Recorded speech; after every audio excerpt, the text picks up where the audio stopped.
Buonasera, allora stiamo cercando delle comparse per il nuovo video che ho pubblicato pochissimi giorni fa, di cui se ne sta parlando tanto, vabbè, si sa, poi c'è sempre quello che deve mettere il suo per fare scalpore, cose.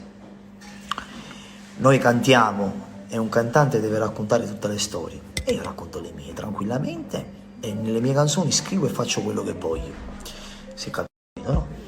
Quindi una cosa molto importante, stiamo cercando delle comparse, 5 bambini e 4 adulti, 5 bambini e 4 adulti, mandate le vostre foto, mandate i vostri video maschi, perché li stiamo cercando maschi, sia i bambini, i ragazzini, sia gli adulti. Quindi mandate tutte le foto con i numeri di cellulare in questo contatto che vi risponderà la produzione e vi diremo. Voi sapete benissimo che la mia carriera parte da Palermo, io essendo palermitano vero, quindi figurate. Ecco, quando in passato ho fatto dei video un po' diversi da quelli che faccio giornalmente, io canto l'amore, però ogni tanto mi piace aprire qualche parentesi diversa. Io racconto le storie di tutti i giorni. Quando racconto certe storie non posso che andare a chiamare sempre lui per aiuto. Lui è il... Stavolta sta realizzando insieme a me il nuovo video, che il titolo ve lo farò scoprire direttamente quando esce la canzone.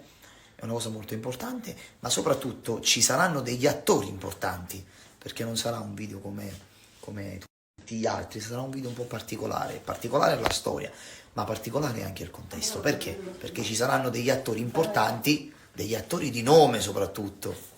Cosa ne pensi di questo progetto? Ma c'è qualcosa di grande, qualcosa di reale di quello che oggi succede.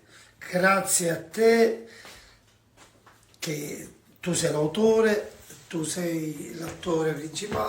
Io sono la mente. Ti ho detto che sei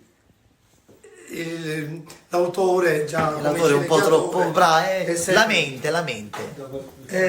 Comunque ragazzi, si è emozionato, Oreste si è emozionato, non succede niente, tranquilli, non fa niente. Ci vediamo con questo video e soprattutto scoprirete chi saranno questi attori, ok? Comunque ciao a tutti, alla prossima. Ciao a tutti, alla prossima.